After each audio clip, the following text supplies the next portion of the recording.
계속해서 말씀 나누고 있는 내용들은 우리 101 클래스에서 말하고 있는 우리 멤버십에 관련되어 있는 내용들을 시리즈 설교를 함께 하고 있습니다. 이 말씀을 듣는 대상은 멤버십을 하지 않은 사람들이 아니라 멤버십을 하신 모든 분들이 더 잘 들으셔야 됩니다. 그리고 이 시리즈 설교가 끝날 때쯤 되면 왜 멤버십을 해야 하는지, 멤버십이 왜 중요한지, 내가 왜 멤버십에 대해서 자세히 알아야 하는지 성경적으로 말씀하실 수도 있으셔야 되고, 그리고 그것을 깨달아서 다시 멤버십에 대해서 사인을 하는 시간을 또한 따로 갖도록 하겠습니다. 네, 꼭 잘 들으시고, 오늘 예배 가운데 참여하지 못하신 분들은 우리 동산 팀장들께서 오늘 비디오를, 영상을 꼭 보내주셔서 전교인이 전부 다 이 시리즈 설교를 다 듣고 사인을 할 수 있도록 여러분 꼭 잘 미리 준비해 주시기 바랍니다. 사인을 할 때쯤 되면 그때는 어떠한 강요나 어떠한 강제나 압력이 없습니다. 여러분들이 스스로 판단하시고 결정하셔서 멤버십에 대해서 사인을 하시면 됩니다. 안 하셔도 괜찮습니다. 그러나 사인을 하신 분들은 멤버십을 갖게 되시는데, 멤버십을 갖게 되신 분들은 멤버십에 대해서 성도로서의 의무와 책임을 확실히 다 지셔야 됩니다. 그냥 넘어갈 수는 없습니다. 네, 꼭 말씀을 잘 들으시고 멤버십에 사인할 때는 확실하게 해주시기 바랍니다. 지난 시간 교회에 대해서 함께 나눴습니다. 어떠한 내용으로 말씀을 전했는지 기억나시는지요? 교회란 공동체를 말하는 것이고, 개인이 하나님 앞에서 1대1로 수직적인 방향으로서 1대1의 관계가 중요한 것처럼, 그리고 1대1의 관계에서 거룩해져 가야 하는 것이 중요한 것처럼, 수평적으로는 교회에서 예수 그리스도의 몸을 이룬 지체들과의 관계가 중요하다고 배웠습니다. 서로가 서로에게 어떻게 대하여야 하는지에 대해서 얼마나 중요한지 그렇게 함께 나눴습니다.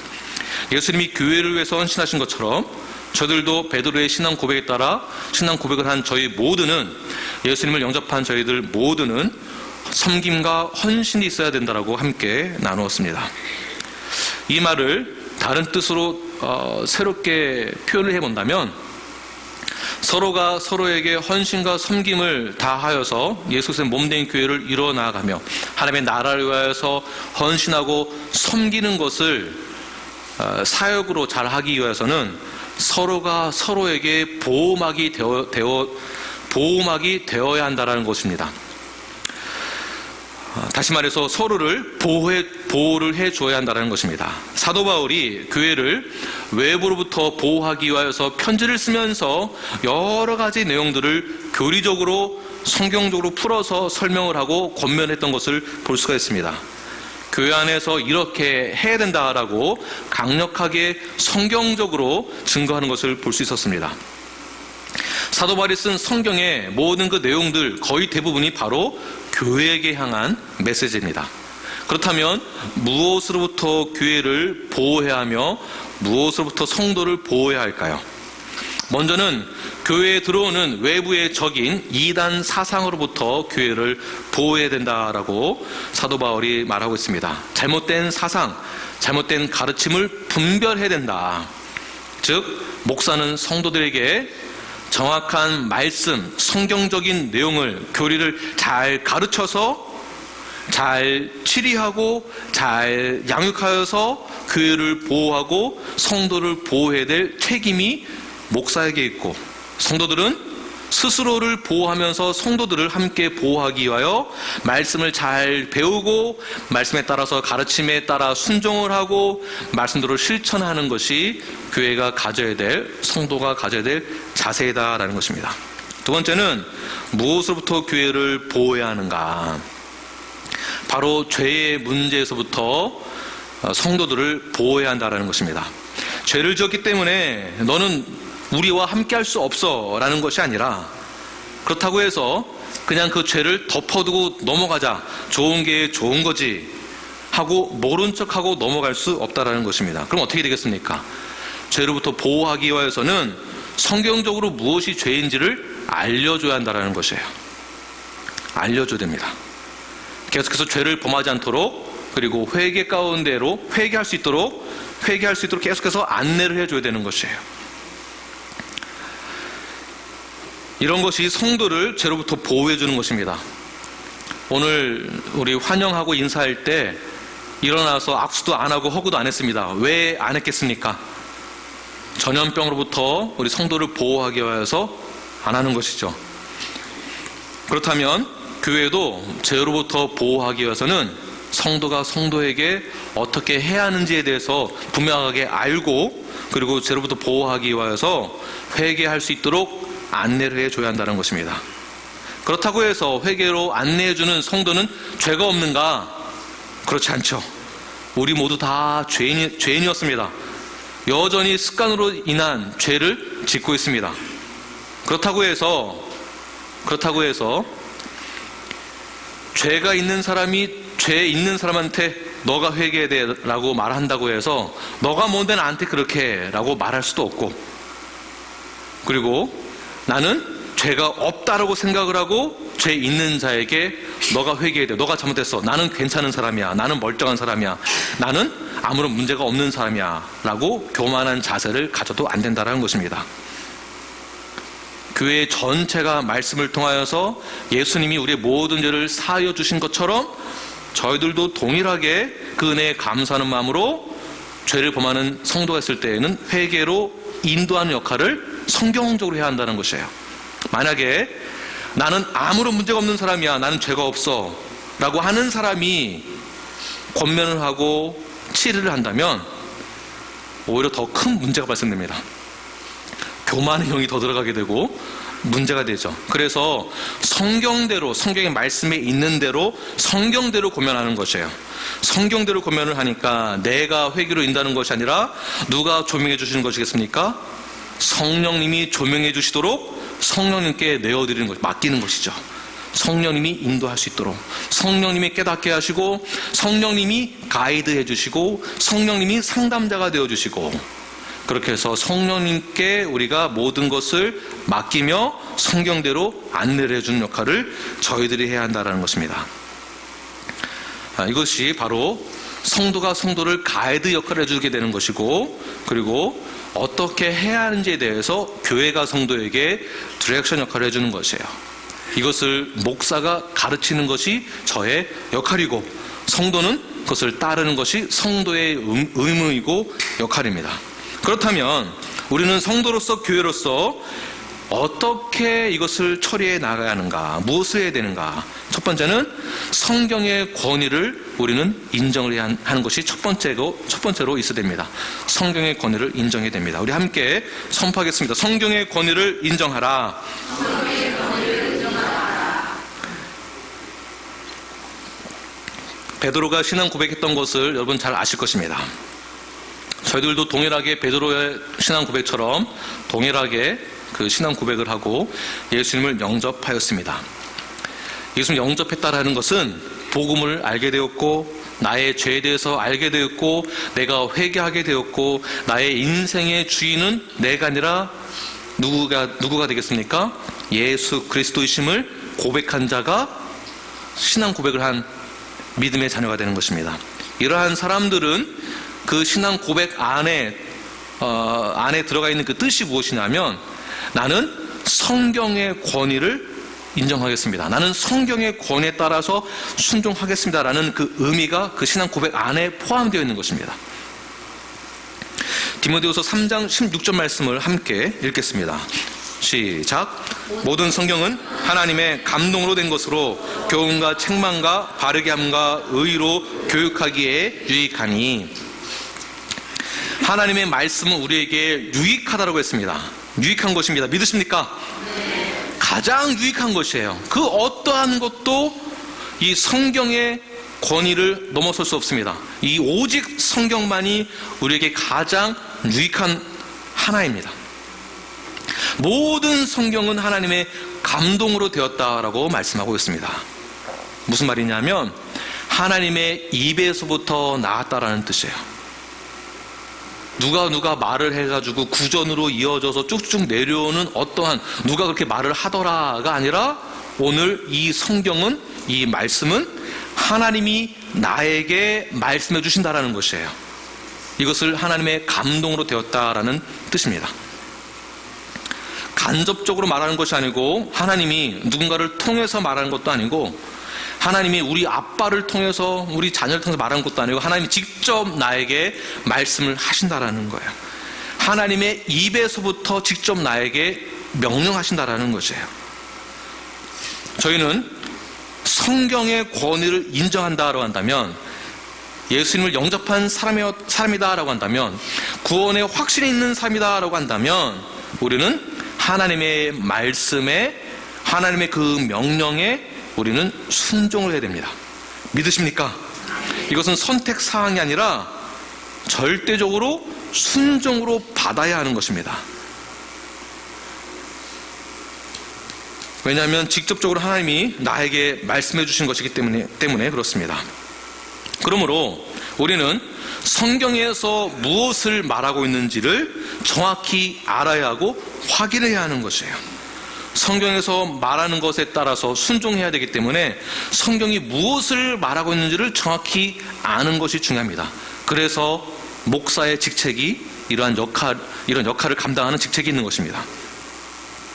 말씀, 성경 자체에 권위가 있고 우리는 성경을 믿는 사람들이기 때문에 성경에서 말하는 그대로 순종을 해야 됩니다. 그런데 저희들은 성경에서 말하는 것을 성경에서 말하는 것을 따르는 것이 아니라 마치 아버지가 말해주는 그 말을 따라간다거나 선배가 말해주는 그 말을 따라가는 경향이 있습니다.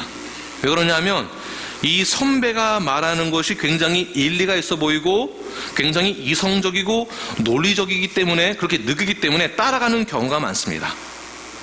자, 예를 들어보겠습니다. 멤버십이란 예수 그리스도를 영접했는지를 확인하고 말씀대로 성경의 권위대로 따르겠습니다라는 그러한 내용에 순종하는 그 마음을 가지고 사인을 하는 것이에요. 근데 멤버십을 갖지 않은 상태에서 교회에 출석으로 오게 되므로 이 멤버십의 정확한 의무와 책임을 감당하지 않고 출석 교인이 자연스럽게 멤버가 된 것처럼 지속이 되어진다면, 예를 들어보겠습니다. 저희 교회에서 30%는 멤버십이고 70%가 출석 교인이다. 교인총회를 열었습니다. 지금에야 멤버만 모입니다 라고 하니까 멤버만 있지, 예전에는 얼렁뚱땅 전부 다 의견도 다 물어보고. 보십시오. 침례교단은 보수적인 신학 노선을 선택하고 있고, 그리고 성경의 권위를 인정하며 성경에서 말하고 있는 죄에 대해서는 정확하게 분별을 하고자 합니다. 그래서 동성애는 죄다라고 그렇게 알고 있습니다. 동성애는 교회에서 인정하지 않는다라는 것이에요.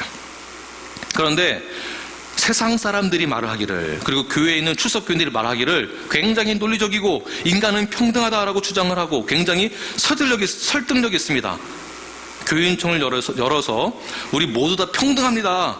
하나님 우리를 사랑하시는데 이 사람도 우리의 멤버가 되야 됩니다라고 강력하게 주장하면서 교회에서 동성애자를 받아들이는 것을 교인총회를 통해서 통과를 시킨다면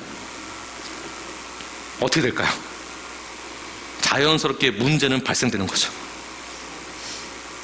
그래서 성경의 권위를 따른다는 것은 사람의 말의 이치와 논리를 따르는 것이 아니라 성경에서 말하고 있는 죄가 무엇인지를 아는 것이 더 중요하다는 것이에요. 우리도 모두 다 죄인입니다. 도둑질도 죄고 동성애도 죄입니다. 나는 동성애를 안 하니까 괜찮은 사람이고 너는 나쁜 사람이야, 절대로 안 돼가 아니라 동성애를 죄로 인정을 하고 회개로 인도하여서 회개하고 동일한 멤버가 되길, 예수님 영접하고 멤버가 되길 원하는 사람들은 저희들은 환영해야 하는 것이죠. 그런데 동성애를 죄라고 하지 않고 평등한 거야 이것만 주장하고 죄를 부인하고 그냥 멤버가 된다면, 그냥 교회에 온다면 말이 안 되는 거죠. 우리 모두 다 죄인임을 고백하고 회개하고 이 자리에 참여하게 되었습니다. 여러분 다 그렇게 하셨죠? 다 회개하고 예수님 영접하셨죠? 헌신하기로 다짐하셨습니다. 그렇다면 회개하고 죄를 고백하고 헌신을 다짐하고 교회의 성도로서 멤버가 되는 것이 성경적이고 올바른 것입니다. 이것이 성경의 권위를 인정한다는 것에 포함되어 있는 내용들입니다. 왜냐하면 성경 말씀 이 자체가 우리에게 큰 유익이 되기 때문입니다. 하나님의 감동으로 된 것으로 교훈과 책망과 바르게 함과 의로 교육하기에 유익한 것이 무엇입니까? 바로 무엇이에요? 바로 한 분만 좀 말씀해 주세요. 한 분이라도.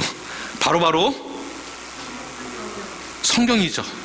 성경이 가장 우리에게 유익한 것이기 때문에 성경의 권위대로 저희들은 따라가야 한다는 것이에요. 자, 그렇다면 구체적으로 우리는 이제부터 어떻게 되는가? 이제부터 성경의 권위에 대해서 인정을 하는 사람이 여기에 계시다고 한다면 예전에 몰랐던 내용들을 성경에서 찾았다. 오늘 이 시간부터 성경에서 나오는 메시지를 말씀을 통해서 들었다고 한다면, 전에 알지 못했던 것을 오늘 이 시간 알게 되었다고 한다면 이제부터는 성경의 권위대로 순종하고 헌신하는 것이 저희들이 가져야 될 의무이고 책임이다라는 것입니다. 이 자세가 얼마나 중요한지 모릅니다. 성경의 권위를 인정한다고 하면서 제 생각은 달라요, 저는 거기에 동의하지 않아요 라고 한다면 교회는 분열이 일어나게 되는 것입니다.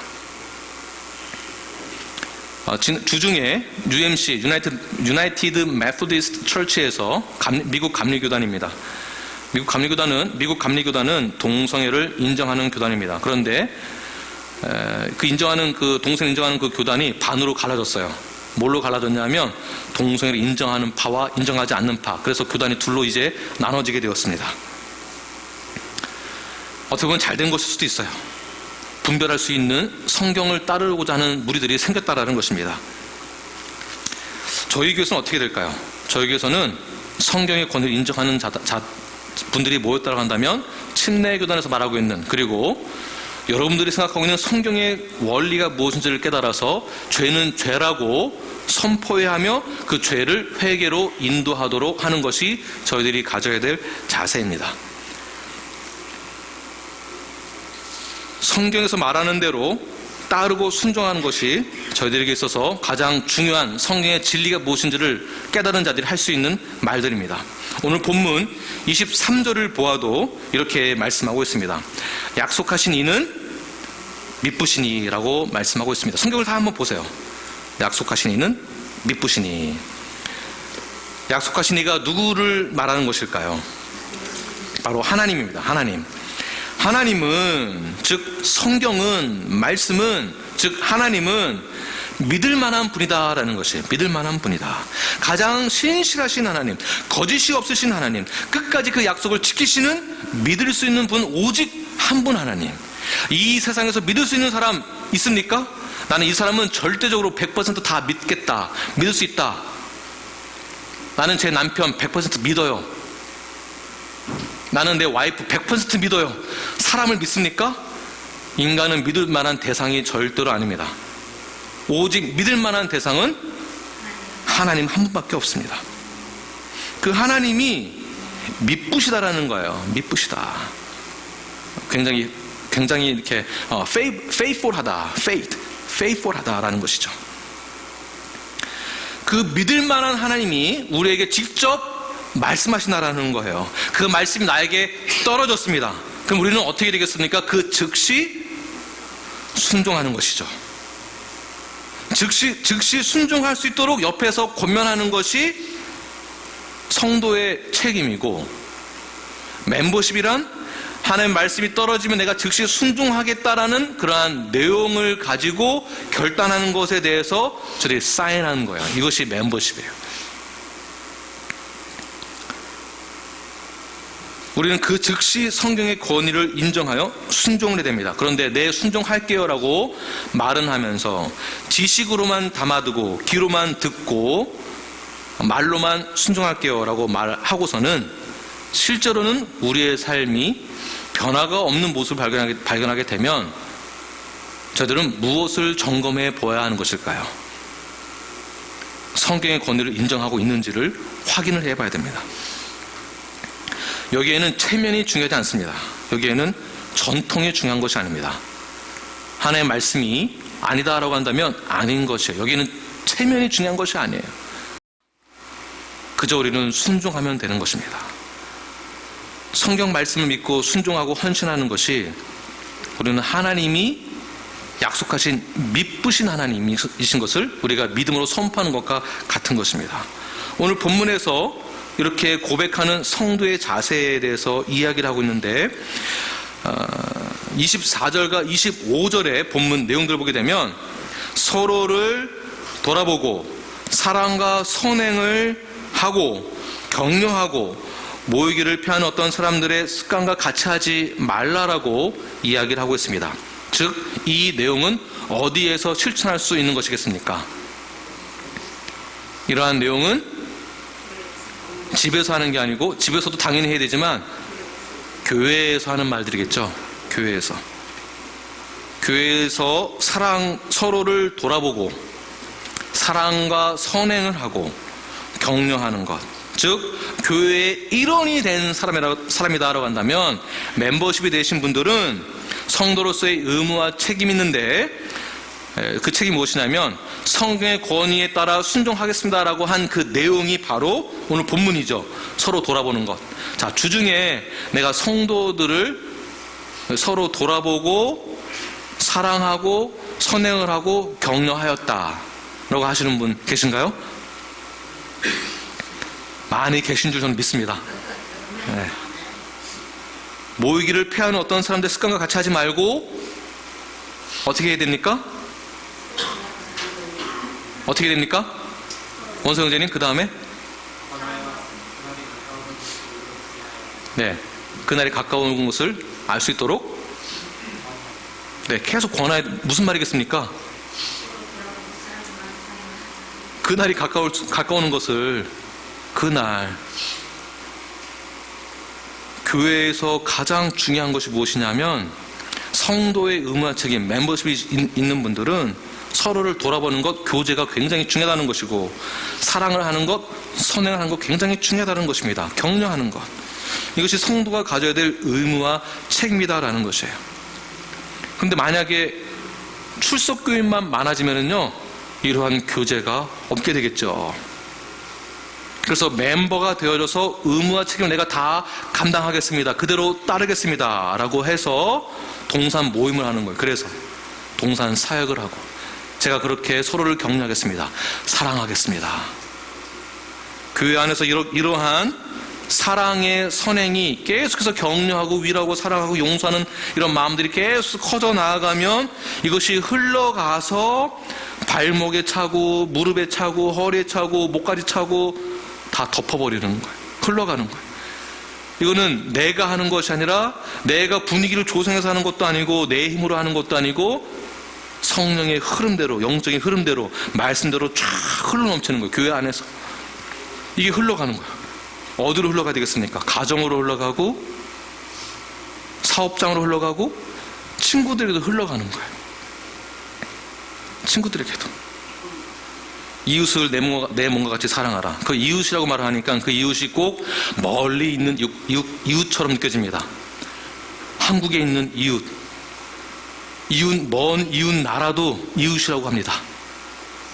그런데 정작 우리 교회 안에서는 전혀 사랑의 교제가 없고 선행도 하지 않고 그저 이기심 많은 모습들만 보인다면 이게 흘러가지 않게 되겠죠.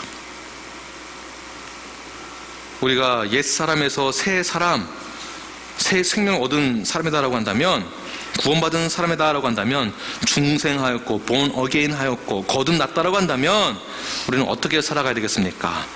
말씀대로 성도의 의무와 책임을 감당하도록 성도가 서로를 격려하는 이 사역을 끊임없이 지속적으로 해야 한다는 것이에요. 우리 다 함께 성경을 한번 찾아보겠습니다. 에베소서 4장 25절부터 32절입니다. 다 차려서 함께 읽겠습니다. 에베소서 4장 25절에서 32절.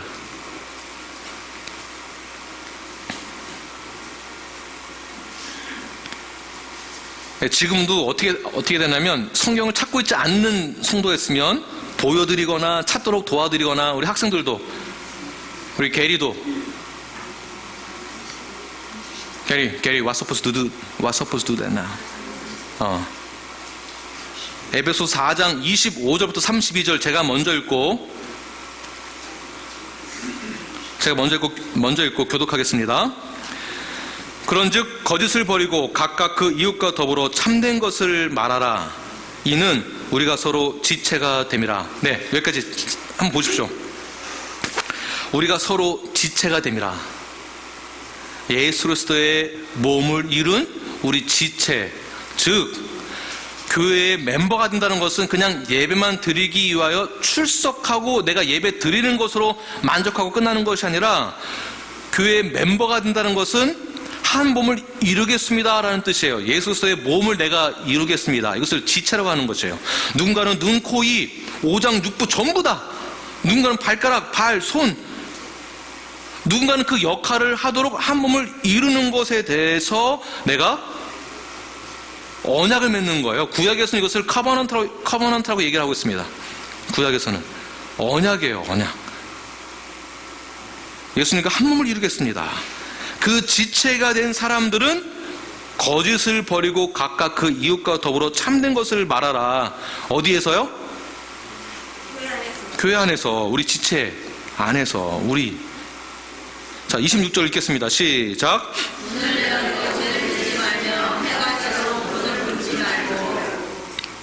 마귀에게 틈을 주지 말라. 28절. 도둑질하는 함께 시작. 도둑질하는 자는 다시 도둑질하지 말고 돌이켜 가난한 자에게 구제할 수 있도록 자기 손으로 수고하여 선한 일을 하라. 무릇 더러운 말은 너희 입 밖에 내지도 말고 오직 덕을 세우는 데 소용되는 대로 선한 말을 하여 듣는 자들에게 은혜를 끼치게 하라. 하나님의 성령을 근심하게 하지 말라. 그 안에서 너희가 구원의 날까지 인치심을 받았느니라. 너희는 모든 악독과 노함과 분냄과 떠드는 것과 비방하는 것을 모든 악의와 함께 버리고 서로 친절하게 하며 불쌍히 여기며 서로 용서하기를 하나님이 그리스도 안에서 너희를 용서하심과 같이 하라. 아멘. 보십시오. 멤버십이란, 성경적인 멤버십이란 내가 성경대로 따르겠습니다. 그리고 성경대로 따르는 것에 대한 그 의무와 책임을 우리 교회 안에서 내가 충실히 감당하겠습니다. 즉 에베소서에서 지금 4장에서 말하고 있는 것, 그리고 오늘 본문에서 말하고 있는 것, 서로를 돌아보는 것, 서로가 사랑하고 선행을 실천하는 것, 모이기를 패하는 사람이 어떤 사람의 습관과 동일하게 하지 않는 것, 이것이 교회 안에서 이루어져야 하는 것이고 여기에 대한 의무와 책임을 내가 지겠습니다라는 선포이고 다짐이고 커버넌트예요. 그리고 에베소서 4장에서 말하고 있는 것, 각각 이웃과 더불어 거짓말하지 않고 참된 것을 말하고 분을 내지 말고 죄를 짓지 말고 서로 분냄 때문에 마귀가 틈타지 아니하도록 그렇게 서로를 보호해주고 도둑질하지 말고 더러운 말 하지 말고 악독, 노함, 악의를 하지 말고 서로가 서로에게 구제하며 선한 말을 하며 인자함으로 불쌍히 여기고 용서하는 것이 어디에서요? 우리 교회가 해야 될 역할이다라는 것이에요. 이 말씀이 어디에 적용되어야 되겠습니까? 나 개인에게 적용되어지고 이 적용되어지는 그 장소는 내 삶의 모든 영역인 동시에 교회입니다. 교회에서 하는 거예요.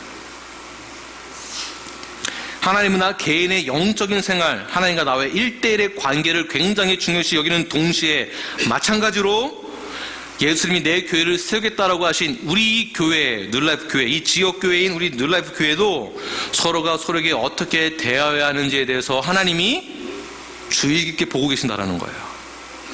이게 중요하다는 것입니다. 성도가 서로 선행을 하고 용서하고 사랑할 수 있는 실천의 가장 중요한 장소가 교회부터 시작되어져야 됩니다. 그런데 세상 사람들 보게 되면요, 의식 수준이 높으신 분들이 계세요. 좋은 대학을 나와서 의식 수준이 높다가 아니라 교양이 있으신 분들, 그래서 의식 수준이 높아서 혼자서 누가 시키지 않아도 어느 단체에 가입이 되어 있지 않아도 스스로 혼자서 불안 이웃을 돕기도 하고 선행을 하고 도둑질하지 않고 법을 잘 지키며 잘 살아가는 분들이 계세요. 참 착하신 분들, 좋은 분들. 인격적으로 굉장히 좋으신 분이고 양심이 아주 잘 잡혀있고 그리고 모든 것을 선하게 하시는 분들이 계세요. 그런 분들이 예수님 믿지 않지만 그분들 참 좋으신 분들이에요. 그런데 그분들이 우리 교회를 바라봤을 때 교회가 여전히 자라나는 것 없이 그리스도의 장성한 분량까지 자라나는 것 없이 여전히 제자리를 맴돌고 있다고 한다면 계속 제자리 회전문을 계속 돌고만 있다면 나가지 못하고 계속 그 자리에서만 맴돌고 있다고 한다면 세상에서는 교회를 나보다 못한 곳을 내가 왜 가라고 하겠죠.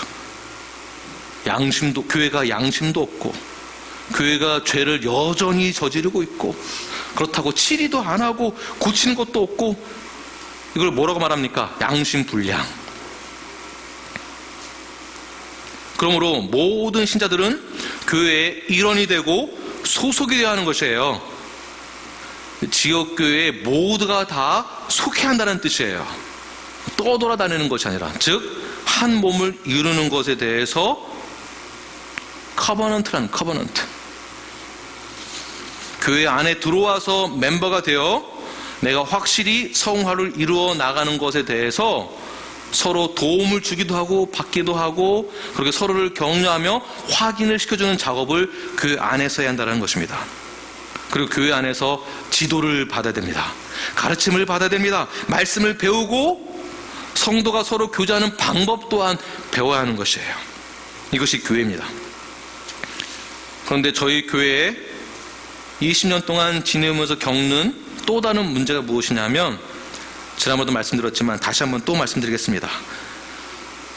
우리 교회는 서로가 너무 친해요. 친한 거 좋습니다. 너무나 좋은 것 같아요. 가족적인 분위기 너무나도 좋습니다.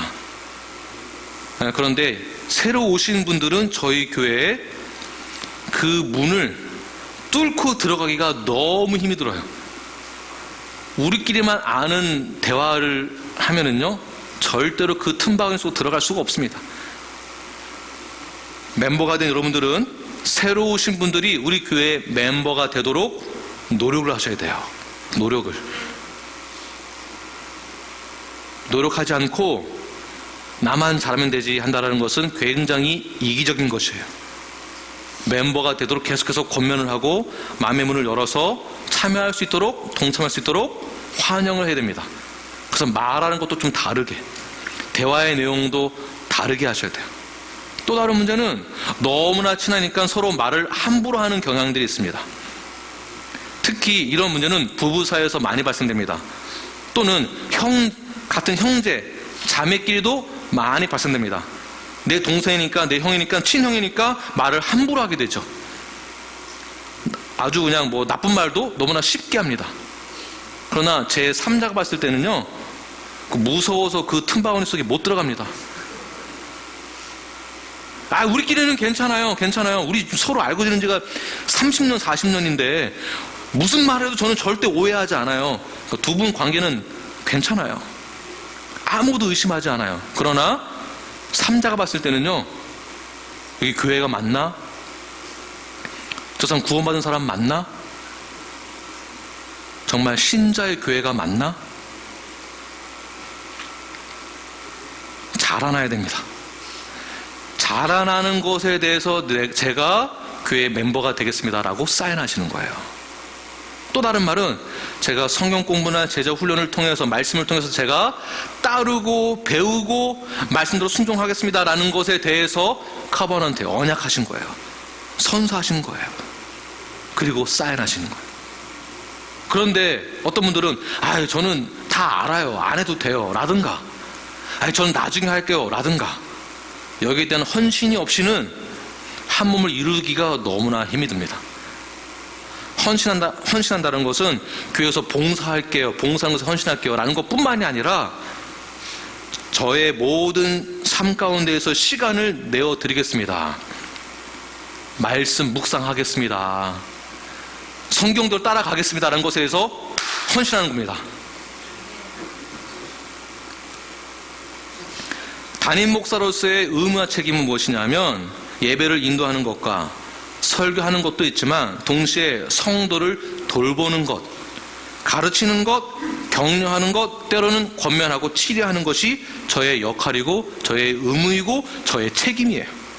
그런데 저의 의무와 책임을 감당하지 못하도록 막는 성도, 교회는 어떤 교회냐면 제자연구 왜 해요? 성경 공부 그거 왜 해요? 나중에 해요. 쉽게 갑시다. 좀 편안하게 갑시다. 라고 하는 것은 저보고 목사하지 마세요 라는 말과 같은 것입니다. 그러니 성도의 말과 태도와 의무와 책임이 얼마나 중요하겠습니까? 이거는 멤버만 할 수 있는 거예요. 멤버만. 사도의 가르침을 받고 서로가 교제하며 떡을 떼며 함께 기도하는 것, 교회입니다. 하나님의 말씀이 나의 삶에 작용되어질 수 있도록 우리가 헌신하는 것, 바로 교회입니다. 함께 교제하면서 그리스도 안에서 사랑을 나누고 실천을 하고 서로 섬기고 아픔도 나누고 슬픔도 나누고 서로 격려하고 위로하며 하나님께 예배하는 것, 그리고 떡을 떼면서 예수님의 죽음과 부활을 기념하면서 우리의 믿음은 더욱더 확신을 갖게 되고 자라나게 되는 것이에요. 이것을 주의 만찬이라고 하고, 그리고 침례를 통하여서도 더욱더 확고한 믿음을 갖게 됩니다. 나중에 주의 만찬과 침례에 대해서 더 확실하게 말씀을 드리도록 하겠습니다. 주의 만찬이 굉장히 좋은 것 같다고 집에서 가족끼리 드린다. 여러분 어떻게 생각하시나요? 왜요? 침례도 집에서 자기 혼자 물 받아놓고 들어갔다 나오시죠, 혼자서. 뭐 할 거 다 하시죠. 주의 만찬 교회에서 하는 거예요. 믿는 성도들과 함께 주님의 살과 피를 기억하면서 내가 어떠한 죄의 삶을 받았는지, 내가 어떻게 구원을 받았는지, 예수님이 나를 위해서 무엇을 하셨는지를 다시 한번 깨닫고 믿음의 확고한 그 확신을 갖게 해주는 것이 교회 안에서 성도들과 함께 떡을 뗄 때에 확실하게 우리의 구원의 확신을 심어주게 되는 것이 바로 주의 만찬이에요. 그래서 멤버십만 하는 거예요. 아무도 모르는 사람이 교회 와가지고 같이 떡을 뗀다? 저 사람은 구원의 확신이 있는지 없는지도 모르는데. 멤버십은 구원의 확신이 있는 자가 멤버십이 되는 거고, 멤버십이 있는 자가 침례를 받는 거예요. 믿는 신자가 침례를 받는 거예요. 믿는 자가 침례를 받아야만 구원을 받는 게 아니라, 이 부분이 굉장히 중요합니다. 그런데 침례를 받는 것이 구원을 받는 것을 착각을 하고 다른 말씀하시면 안 되는 것입니다.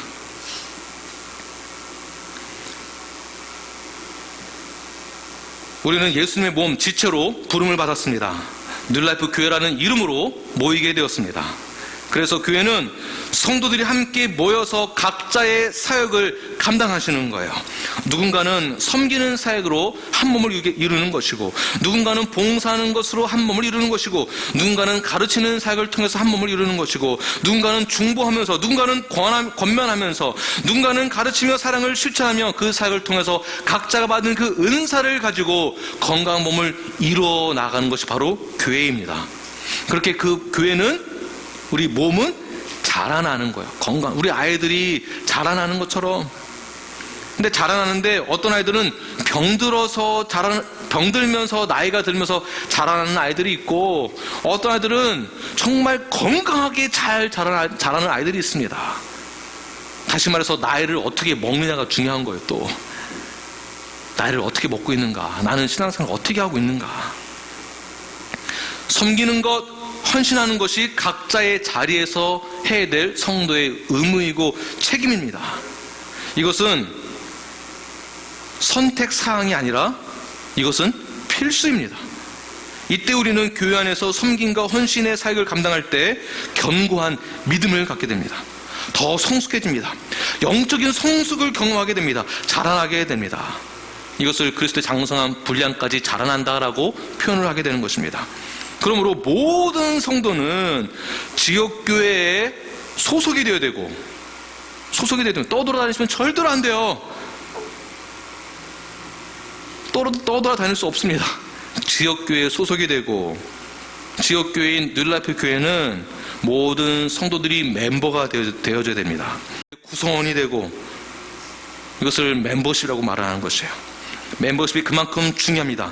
성경에서는 멤버십이다라는 단어를 사용하지 않지만 다른 표현은 그리스도의 지체가 되었다라는 말과 동일한 것입니다. 저만 이 얘기를 하는 것이 아니라 여러 교회가 미국 교회에서도요, 멤버가 되려면 이러한 주제로 웹사이트에 방문해도 써 있어요. How to get a membership. How to be a membership. 써 있어요. 어떻게 멤버십을 가질 수 있는지. 그리고 우리 교회는 이러한 신앙 고백으로 우리가 이렇게 믿고 있으나라고 신앙 고백문이 교회에 다 있어요. 그런데 이것을 보지 않고 아무나 와가지고 여기 교회는 왜 이래요? 이렇게 말하는 것 자체가 저에게는 도무지 이해가 안 돼요. 도무지 이해가 안 돼요. 지나가던 사람이 와가지고 말하는 것은 도저히 이해가 안 돼요. 출석만 하는 것으로, 예배만 드리는 것으로, 헌금을 했다라는 것으로 온라인으로 예배를 드린다? 이것도 이해가 안 돼요. 혼자서 예배를 드리고 혼자 헌금을 하고, 그것은 교회가 아닙니다. 그것은 교회가 아닙니다. 교회의 멤버십이란 내가 사인만 하면 된다거나 출석만 하면 된다거나 헌금하면 되는 것이 아니라, 교회의 멤버십이라는 것은 정확하게 복음을 알고 예수를 영접하여서 내가 성도로서의 의무와 책임을 다하겠습니다 라는 것에 대해서 멤버십을 갖고 사인을 하는 것입니다. 이러한 멤버십은 목사이기 때문에 자동적으로 멤버가 된다? 이것도 아니에요. 이것도 아닙니다. 저는 침례교 목사입니다. 저는 침례교 신학을 했습니다. 제가 만약에 타 교단을 옮기게 됐을 때 그 타 교단에서 저를 그냥 받아줄까요? 아니면 안 받아줄까요? 저도 목사인데 저 그냥 절대로 안 받아줘요. 제가 감리교로 가면은요, 감리교 신학 다시 하라고요. 중요한 조직 신학에 대한 것을 다시 하라고 하고 논문도 쓰라고 합니다. 그냥 절대로 안 받아줘. 아니 감히 내가 목사인데 나한테 그런 걸 시켜? 이렇게 말하는 목사가 이상한 목사가 되는 거예요. 내가 목사인데? 목사로서 어느 교단에 소속이 되려면요, 거기서 요구하는 리퀘어먼트를 다 확실하게 해야 돼요. 그래야 멤버가 됩니다. 목사 아들이면 자동적으로 멤버가 되는가? 우리 여기 아이도 있지만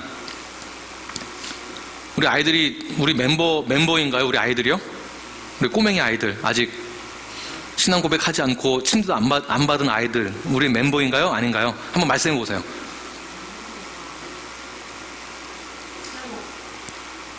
멤버가 아니죠. 세모가 아니라 멤버가 아닌 거예요. 멤버는 아직 아닌 거예요. 그렇죠. 신앙 고백을 하고 침례를 받아서 본인 스스로가 제가 당신들과 함께 한 몸을 이루겠습니다라고 고백을 해야 되는 거예요. 나의 죄를 고백하는 거예요. 그래야 멤버가 되지. 목사 아들이면 자동적으로 구원받나? 아니죠. 저희 남동생이 목사예요. 그거랑 뭔 상관이에요? 교회 멤버 되는 거하고 자기가 구원받는 거하고 신앙 고백이랑 무슨 상관이에요? 아무런 상관이 없어요. 우리 아빠가 목사이고 우리 할아버지 목사이고 대대 몇 대가 예수 믿는 집안이고 목사다? 본인하고 무슨 상관이에요? 본인이 예수님 믿어야지. 예수님 믿는다는 것을 검증하는 곳이 교회입니다. 교회. 신앙 고백을 하지 않고서는 멤버가 될 수가 없습니다. 신앙 고백을 하고 침례를 받는다는 것 자체가 멤버가 되겠다는 뜻이에요. 누군가가 교회 예배 들어왔습니다. 우리는 전혀 그분이 누구인지 모릅니다. 그분이 신앙 고백을 했는지, 어떠한 헌신을 다짐했는지, 주님의 몸에 한 몸이 되기로 결단을 했는지, 변화된 삶을 살고 있는지, 죄로부터 떠나서 거룩한 삶을 살기로 결단을 했는지 우리는 전혀 알 수가 없습니다. 그럼 우리는 어떻게 할 수 있겠습니까? 교회에서 확인되어지는 거예요. 그래서 예전에 오래전부터 교회 멤버십으로 받아들일 때 어떻게 했냐면요, 집안을 살펴봤어요. 집안을 뭘 살펴보겠습니까? 부부와의 관계가 올바른지를 확인을 해봐요. 진짜 괜찮은지, 말로만 부부 아닌지. 이 부부가 부모로서 아이들에게 말씀도 잘 가르치고 있는지를 확인을 해야 돼요. 자, 목사가 그냥 목사 되는 줄 아십니까? 아니에요. 질문이래요. 거룩한 삶을 살고 계십니까? 이 질문이에요. 부부와의 관계는 어떻습니까? 말씀대로 실천하고 있습니까? 말씀대로 자녀들 잘 양육하고 있습니까? 이 문제예요. 이것을 교회에서 확인을 하지 않으면, 즉 성도들이 담임 목사를 청빙할 때 이것을 확인하지 않고 얼렁뚱땅하면은 이 담임 목사가 제가 어디서 뭘 하고 왔는지 아무도 모르고 그냥 넘어가면은요, 문제가 되는 거예요. 제가 어떠한 신학을 갖고 있는지, 어떠한 목회관을 갖고 있는지, 어떠한 죄를 지금도 혹시 저지르고 있지는 않은지,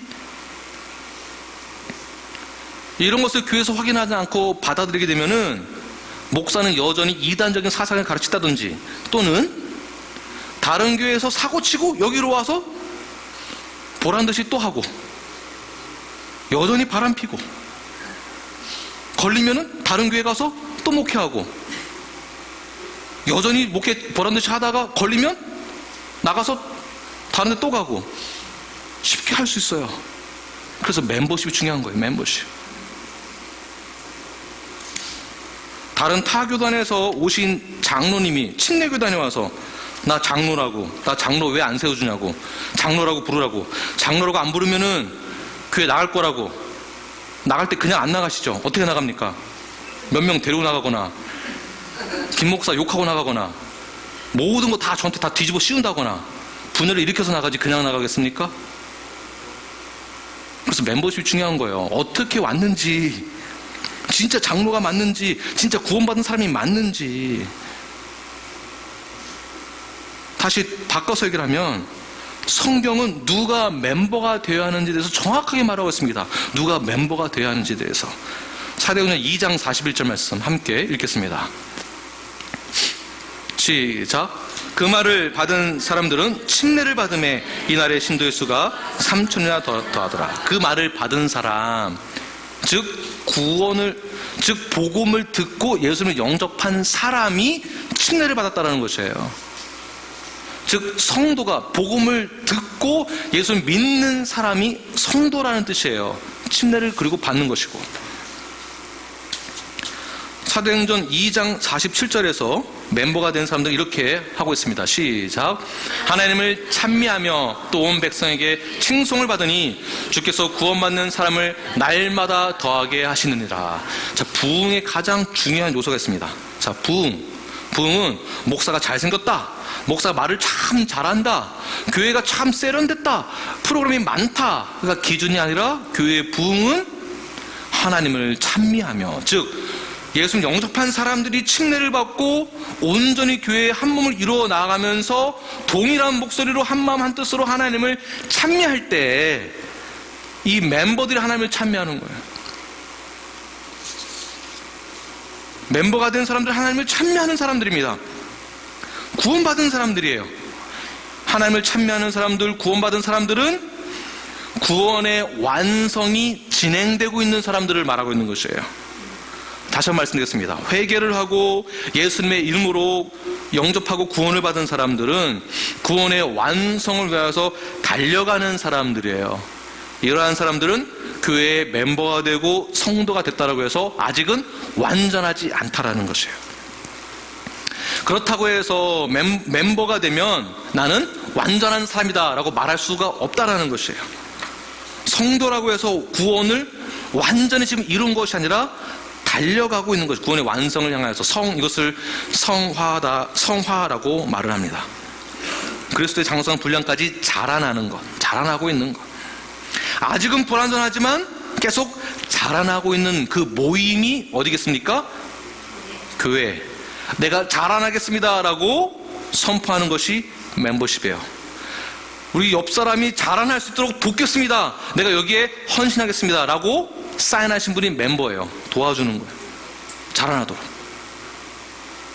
즉 교회의 멤버십은 중생한 자가 멤버가 되고 거기에 따라서 의무와 책임을 감당해야 한다는 것이에요.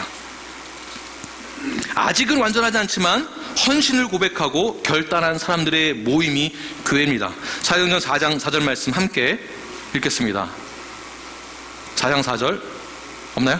제가 읽겠습니다. 말씀을 들은 사람 중에 믿는 자가 많으니 남자의 수가 약 5천이나 되었더라. 자, 말씀을 들은 사람 중에 누구요? 믿는 자가 있다. 그 믿는 자의 수가 점점 늘어났다는 것이죠. 복음을 듣고 믿는 자들, 성경을 하나님의 말씀으로 믿고 말씀에 대한 신성과 진리를 믿는 사람들의 모임이 교회다라는 것이에요. 종교 생활을 하러 오는 것이 아니고 헌금 몇 불 하고서 점심 먹고 교제하고 시간 때우기 참 좋은 곳이 교회야라고 오는 것도 아니다라는 것이에요. 사도행전 14장 21절 함께 읽겠습니다. 시작. 복음을 그 성에서 전하여 많은 사람을 제자로 삼고 루스드라와 이고니온과 안디옥으로 돌아가서 보십시오. 제자를 삼았다. 교회는 밥 먹으러 오는 곳이 아니에요. 물론 교제를 반드시 해야 됩니다. 근데 목적이 오늘 밥 뭐예요? 반찬 뭐예요? 오늘 뭐예요? 샌드위치예요? 난 샌드위치 싫은데. 나 안 먹어. 오늘 한 번도 빠지지 말고 다 남으세요. 교제까지가 예배입니다. 교제까지가 예배입니다. 오늘은 저기 김치 나와? 나 김치 싫어, 안 먹어. 교제까지가 예배예요. 자, 제자로 삼는다라는 것이 무엇이냐면 제자가 되기로, 그러니까 예수님을 믿고 말씀을 들었고 믿게 되었고 영접하였고 점점 구원에 대한 완성을 이뤄나가고 있는 사람들은 제자가 되기로 결단하였다. 즉 제자가 무엇입니까? 스승에게 가르침을 받는 자가 제자죠. 하나님의 말씀을 배우기로 결단하였다는 것이에요. 성경적인 제자가 되기 위하여서 끊임없이 훈련받고 노력하는 사람을 멤버라고 하는 것이에요. 여기에 제가 그렇게 하겠습니다라고 사인을 하는 거예요.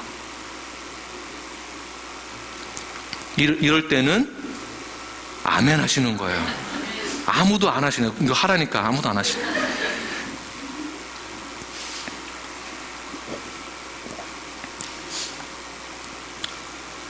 끊임없이 훈련받고 제자가 되기 위해서 노력하고 자라나기로 결단하는 것, 이것이 교회입니다. 예배만 드리러 왔다는 곳으로 절대로 만족하고 돌아가서는 안 됩니다. 또 다른 성경에서는 고린도전서 1장 2절 보게 되면 함께 읽겠습니다. 시작. 고린도에 있는 하나님의 교회 곧 그리스도 예수 안에서 거룩하여지고 성도라 부르심을 받은 자들과, 보십시오. 하나님의 교회 곧 예수 그리스도 안에 있는 사람들은 점점 더 어떻게 해요?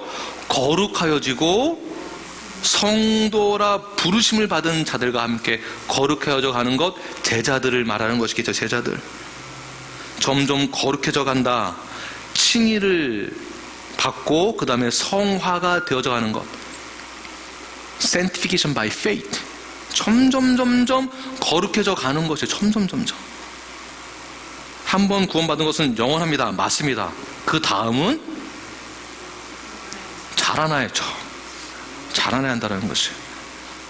에베소 1장 1절 보게 되면 신실한 자들에게 편지하노니, 사도 바울이 말합니다. 신실한 자들에게 편지하노니. 누가 신실한, 누구를 말한 거예요? 신실한 자들 누구를 말한 건가요?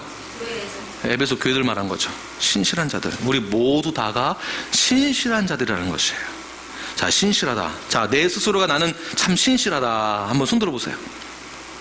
없으시죠? 정말 힘들어요. 없어요.